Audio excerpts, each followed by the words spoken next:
Olá, meus queridos alunos da SEAP. Na aula de hoje nós iremos aprender um pouco mais profundo a anamnese. Sei que em algumas outras aulas nós estudamos um pouco por cima sobre esse capítulo. Então nós sabemos que a anamnese significa voltar à memória daquele paciente. Sim, porque muitas vezes quando o paciente ele procura uma UBS, um PSF ou até mesmo um hospital, ele não sabe qual seria a doença que está lhe acometendo. Ele sabe quais são os sintomas. Então é por isso que ele vai até o hospital para que possa descobrir qual seria a doença aí que lhe acomete. Então aqui nessa parte da apostila, que está sem página, tem uma ficha de anamnese que vocês podem preencher. Então eu gostaria que vocês fizessem isso com uma pessoa, pode ser até mesmo uma pessoa fictícia, tá?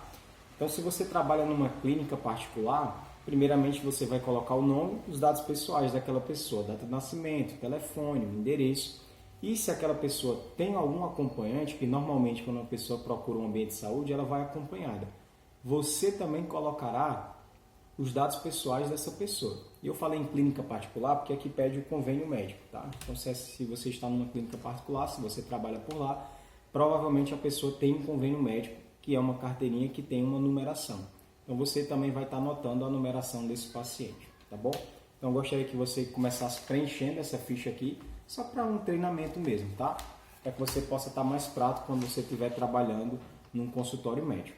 Bem, passando a folha aqui, vocês vão encontrar algumas perguntas que são feitas durante a anamnese. A apostila, ela nos deu 18 perguntas, mas existe muito mais perguntas do que isso, tá? Você pode incrementar algumas perguntas para aquele paciente. Bem, eu vou ler algumas perguntas e vou fingir que o paciente ele vai se identificar, que ele vai dizer sim para uma dessas perguntas, tá ok? Então, digamos lá que no processo de anamnese, você perguntou o seguinte para o paciente. No momento, você está em tratamento médico? O paciente diz não. Você está tomando alguma medicação no momento? Não. Tem ou teve alguma doença como hepatite ou sífilis? Não. Você é hemofílico? A pessoa diz, não sei. Às vezes, você sente o coração bater muito rapidamente? Aí o paciente disse sim. Então, você vai aqui e anota o sim. Você sofre de doença no coração? Aí o paciente diz não. Você vai lá e coloca o não. Sente falta de ar com frequência? Mais uma vez o paciente diz sim. Tem tosse persistente? Não. Costuma ter os pés ou pernas inchadas? Não. Alguma vez escapou sangue? Não. Você é diabético? Não. Costuma sentir sede? Não. Quando se fere, as feridas demoram a cicatrizar? Não. Sangra muito quando se fere ou extrai um dente? Não. Tem algum tipo de alergia? Não. Alguma vez precisou de transfusão de sangue? Não. Tomou penicilina? Não. Você é alérgico a algum medicamento? Não. Pronto. Então você tem 3 respostas sim e as demais não, você descarta, tá? Obviamente que aquele disse não sei, você vai procurar investigar também. Mas vamos para a parte que ele disse sim. Então ele disse aqui que ele sentia falta de ar com frequência e sentia que o coração dele que o coração dele batia às vezes rapidamente, né? Como ele disse não para alguma doença no coração, porque a primeira coisa que nós poderíamos pensar é que ele sofreu de alguma doença física no coração, né? Mas se aquele paciente disse não, é importante também que você pergunte por que esse não. É embasado em quê? Em algum exame ou você acha que não tem nenhuma doença no coração? Porque existe a diferença entre não e não sei. Então, digamos que esse paciente diga que não, eu fiz o exame, já fiz o Holter 24 horas, que é aquele equipamento que acompanha os seus batimentos cardíacos durante o dia inteiro. Então, digamos que ele tenha feito esse exame e não tenha dado nenhum problema. Bem, o que é que pode estar sugerindo que esse paciente pode estar tendo? Aceleramento no coração e falta de ar. Isso nos leva a crer que pode ser uma ansiedade que causa esses sintomas. Então, a anamnese serviu para quê? Para nos dar um norte, né? Para saber mais ou menos o que pode ser naquele paciente. Então, quando você envia o paciente ao médico, o médico ele já vai ter uma noção. Então, ele só vai complementar perguntas acerca de ansiedade, né? Por exemplo, em que momento o teu coração bate mais forte?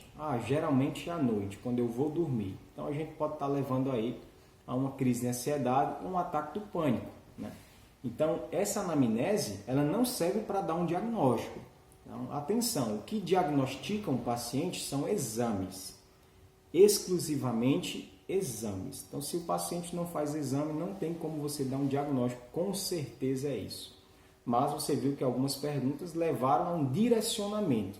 Aquele paciente que chegou sem nem saber o que era, já vai sair ali daquele hospital com um direcionamento, né? Com um encaminhamento, de repente, aí, por um psicólogo, por um psiquiatra, que seja. Então, vamos pegar mais um caso prático.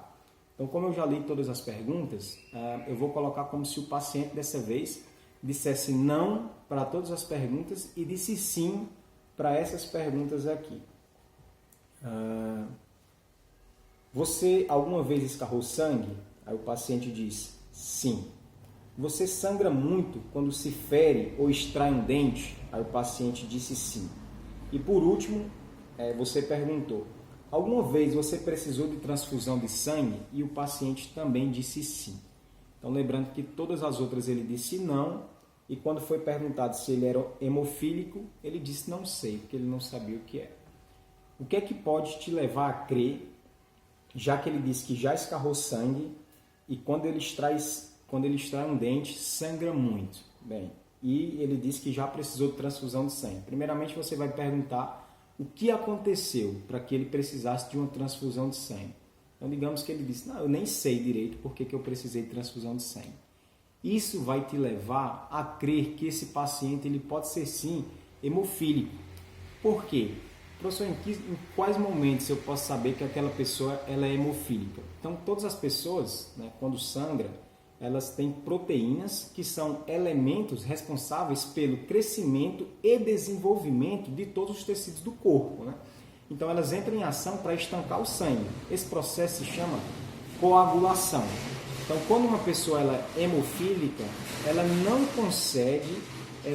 consegue coagular o seu próprio sangue. Então, é por isso que é muito normal que haja um sangramento indevido, em excesso. Então, se aquele paciente ele diz que quando ele vai ao dentista, ele extrai o dente e sangra excessivamente, e ele disse também aqui que já precisou de transfusão de sangue, uma pessoa só precisa de transfusão de sangue em alguns momentos, seja se ela sofreu algum acidente e perdeu muito sangue, ou nesses casos aqui, quando a pessoa se corta, né, um corte bobo, todo mundo quando se corta, obviamente, vai sair sangue, mas como nós falamos aqui, as proteínas do nosso corpo são necessárias para fazer esse estancamento, então a pessoa que sofre dessa doença não consegue fazer isso.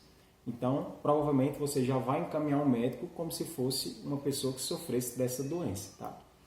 É diagnóstico? Mais uma vez, não tem como ser um diagnóstico, tá? Por último, vamos abordar mais um caso. Digamos mais uma vez que a pessoa disse não para todas as perguntas, né? E disse sim para essas perguntas aqui. Tem tosse persistente com frequência? A pessoa disse sim. Você costuma sentir muita sede? A pessoa também disse sim. Quando se fere, as feridas demoram a cicatrizar? A pessoa também disse sim. Bem, com esse sim, o que é que você pode prever que pode estar acometendo aquela pessoa? Digamos que você perguntou, você é diabético? A pessoa disse, não sei, nunca fez nenhum exame.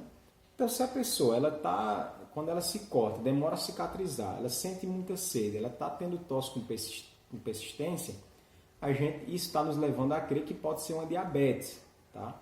Professor, quando é que eu vou saber que é uma diabetes? Quando ele realizar o teste. Lá no hospital, né, você já vai ter o glicosímetro em mãos e você pode fazer na hora o teste para saber se aquela pessoa sofre dessa doença ou não. Lembrando que nas aulas passadas nós já estudamos que tem o tipo 1 e o tipo 2 da diabetes, tá? Então, mais uma vez, essas perguntas da anamnese são apenas direcionamentos, tá, pessoal? Direcionamentos para que você possa levar a crer que pode ser aquilo que pode estar cometendo aquele paciente. Ou não, pode ser uma coisa completamente diferente. Mas vocês perceberam que aquela pessoa que chegou no PSF, na UPA, ela chegou sem nem saber o que poderia ser e agora você já deu um norte para ela? Muitas vezes o paciente ele chega no hospital e acha que já vai ter 100% de certeza o que é que ela está sofrendo. E não é assim. É um processo de conhecimento, né? O médico ele não tem como olhar para a sua cara e dizer, é isso. A não ser quando é uma doença viral, né? Quando é uma gripe e ele sabe todos os sintomas que está batendo, né? Ou numa pandemia como essa. As pessoas costumam dizer, hoje em dia as pessoas só morrem de coronavírus. Estamos vivendo uma pandemia, gente. Então, com certeza, O coronavírus ele faz com que nós tenhamos uma fragilidade muito maior. É por isso que o diabético, hipertenso, pessoas que têm doença do coração são mais frágeis para isso. Então, gostaria que no exercício de hoje vocês pudessem realizar uma entrevista, mesmo que seja com uma pessoa fictícia, e que algumas perguntas que levem para o sim, vocês possam me dar possíveis diagnósticos de qual seria a doença daquela pessoa. É isso, obrigado e boa tarde para vocês.